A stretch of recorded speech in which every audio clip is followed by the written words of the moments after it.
Hindi class में आप सभी लोगों का स्वागत है।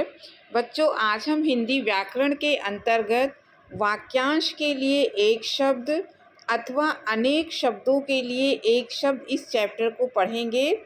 आप चाहे हाई स्कूल में हो, चाहे इंटरमीडिएट में हो, या आप किसी प्रतियोगी परीक्षा की तैयारी कर रहे हो, ये जो चैप्टर है जो इस वीडियो में पढ़ने वाले हैं, वाक्यांश के लिए एक शब्द, ये ज़रूर पूछा जाता है।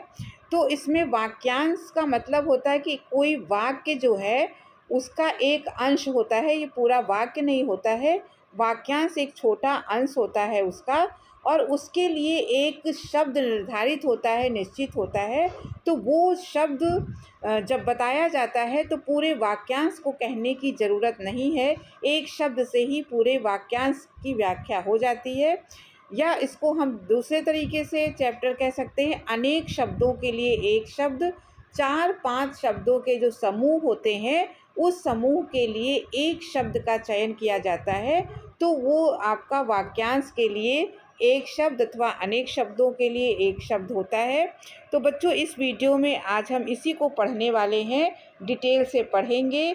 तो आप इस वीडियो को आखिरी तक ज़रूर देखिएगा, ताकि आपको वाक्यांश के लिए एक शब्द का जो चैप्टर है वो अच्छे से समझ में आ जाए। और अगर आप इस तरह के नए नए वीडियो देखना चाहते हैं तो आप चैनल को सब्सक्राइब ज़रूर कर लीजिएगा। आपके लिए ऐसे वीडियो लगातार बनते रहेंगे और आप तक वो पहुंचते रहेंगे। तो अब इसे शुरू करते हैं। वाक्यांश के लिए एक शब्द में इसका अर्थ, इसकी परिभाषा देख लेते हैं। हिंदी में एक वाक्य, वाक्यांश अथवा अनेक शब्दों के लिए एक शब्द का प्रयोग किया जाता है। तो यहाँ पर जब कई शब्द होते हैं उसके लिए एक शब्द का हिंदी में प्रयोग होता है, उसी को वाक्यांश के लिए एक शब्द कहते हैं। जैसे हम इसमें एक उदाहरण पढ़ सकते हैं कि जैसे जिसकी आशा ना की गई हो। तो जिसकी आशा ना की गई हो। अब देखिए, ये बड़ा वाक्यांश है, वाक्य का एक बड़ा हिस्सा है, जिसकी आशा ना की गई हो।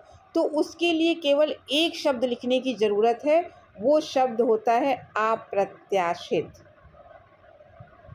अप्रत्याशित वो एक शब्द होता है जो लिखने की ज़रूरत होती है। तो इस प्रकार से हमारा जो वाक्य होता है, वाक्य के लिए एक शब्द का हम प्रयोग करते हैं। तो आगे हम देखते हैं कि परीक्षा में जो सबसे ज़्यादा पूछे जाने वाले वाक्यांश होते हैं, उन वाक्यांशों को हम लोग यहाँ पर समझते हैं। जैसे एक वाक्यांश है, जिसके पास कुछ भी ना हो। तो ऐसा व्यक्ति जिसके पास कुछ भी ना हो, अगर एक शब्द में कहना है तो ऐसे व्यक्ति को अकिंचन कहा जाता है। अकिंचन का ही अर्थ होता है कि जिसके पास कुछ ना हो। फिर जैसे जो उदाहरण अभी हमने आपको बताया, जिसकी आशा ना की गई हो, वो होता है अप्रत्याशित। जो बातें मेरे सामने अचानक आ जाती हैं, हम लोग के सामने अप्रत्याशित कुछ घटता है तो उसकी आशा हम लोग नहीं करते हैं, तो अप्रत्याशित होता है। अगला, मोक्ष की इच्छा करने वाला। जो व्यक्ति मोक्ष की इच्छा करने वाला है उसको एक शब्द में कहते हैं मुमुक्षु। अगला है, जो कहा ना जा सके। इसको एक शब्द में अगर कहना है तो इसे कहेंगे अकथनीय। अब आगे देखते हैं। आगे इसमें है जो पांचवा, आप देखिए, जो सब कुछ जानता हो। अगर ये वाक्य आ जाएगा, आपके प्रश्न किस तरह से पूछे जाएंगे, जैसे यही अगर आता है तो जो सब कुछ जानता हो, ये प्रश्न होगा और 4 उसके उत्तर होंगे। तो इसका जो सही उत्तर है वो होता है सर्वज्ञ। तो आप 3 जो आंसर होंगे उसको आप काट देंगे, केवल जो आपका विकल्प सर्वज्ञ होगा वही आपका सही होगा। इस तरह से आप उत्तर लिखेंगे तो आपका ये प्रश्न बहुविकल्पी के अंतर्गत आएगा। आगे के प्रश्नों को देखते हैं। तो यहाँ पे जो सब कुछ जानता हो उसे सर्वज्ञ कहा जाता है। अभी अभी स्नान किया हुआ, जो अभी अभी स्नान करके आया है, उसके लिए एक शब्द होता है सद्य स्नात। सद्य स्नात माने जो अभी जिसने स्नान किया है। जंगल की अग्नि, तो जंगल की अग्नि, एक जंगल की आग होती है बच्चों, जो आपने देखा होगा कि जंगल में अपने बड़े बड़े जंगल होते, अपने आप आग लग जाती है, तो उसको कहते दावाग्नि। पेड़ से हवा के द्वारा पेड़ से पेड़ रगड़ते हैं और आपको पता है रगड़ से आग उत्पन्न होती है, तो ऐसे जंगलों में आग लगती है। तो जंगल की अग्नि को अगर एक शब्द में कहा जाए तो दावाग्नि कहते हैं। जो वंदना करने योग्य हो, वंदनीय, जीने की इच्छा को अगर एक शब्द में पिरोया जाए तो उसे कहते हैं जिजीविषा। दोपहर का समय मध्याह्न, और इसी जगह हम जान लें कि दोपहर से पहले का जो समय होता है उसको कहते हैं अपराह्न। फिर अनुकरण करने के योग्य, इसको कहते हैं अनुकरणीय। आगे के शब्दों को देखते हैं। अगला है जो कभी बूढ़ा ना हो। अब ये बड़ा वाक्यांश है, जो कभी बूढ़ा ना हो, उसके लिए एक शब्द होता है अजर। अजर का मतलब भी होता है जो कभी भी बूढ़ा ना हो। जो नष्ट होने वाला हो उसको कहते हैं नश्वर। जिसे जीता ना जा सके उसको कहा जाता है अजेय। जिसको कोई जीत ना सके उसे अजेय कहा जाता है। जिसका कोई आकार ना हो उसे कहते हैं निराकार। विदेश में रहने वाला, इसको कहते हैं प्रवासी। जो कम खाता हो उसको एक शब्द में अगर कहना हो तो उसे कहेंगे मितभोजी।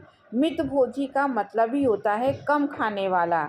समुद्र की अग्नि, अभी देखिए ऊपर आपने एक उदाहरण देखा था कि जंगल की आग, एक जंगल की आग होती है उसको दावाग्नि कहते हैं, और एक समुद्र के अंदर भी अग्नि होती है जिसको हम कहते हैं बड़वाग्नि। समुद्र के भीतर की जो आग है, देखिए समुद्र, नदी तो उफान मारती है लेकिन समुद्र अपने किनारों को छोड़कर आगे नहीं बढ़ता है, उसका पानी, समुद्र में बाढ़ नहीं आती है, क्योंकि ये माना जाता है कि उसके अंदर एक बड़वाग्नि होती है, एक तरह की आग होती है जो ज़्यादा जो पानी होता है उसको भीतर ही भीतर जलाती रहती है।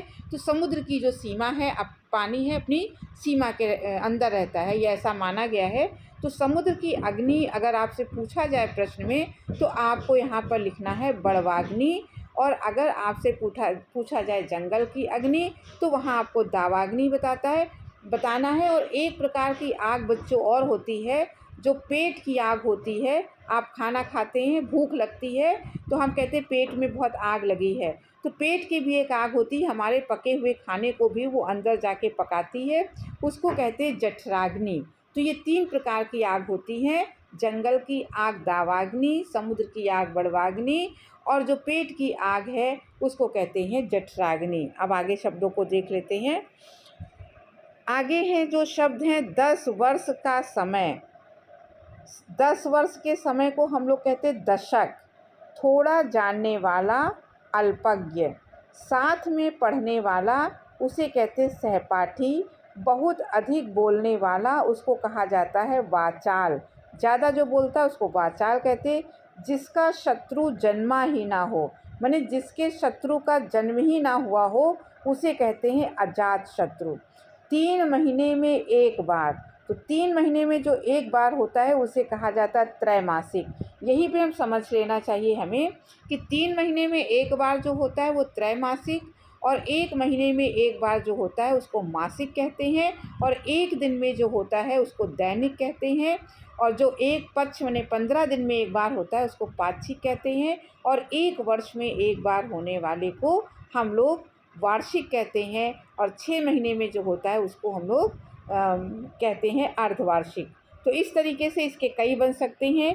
प्रारंभ से अंत तक, इसको कहते हैं आद्योपांत, ये इम्पॉर्टेंट है। प्रारंभ, शुरू से लेकर आखिरी तक को एक शब्द में अगर कहा जाए तो इसको आद्योपांत कहते हैं।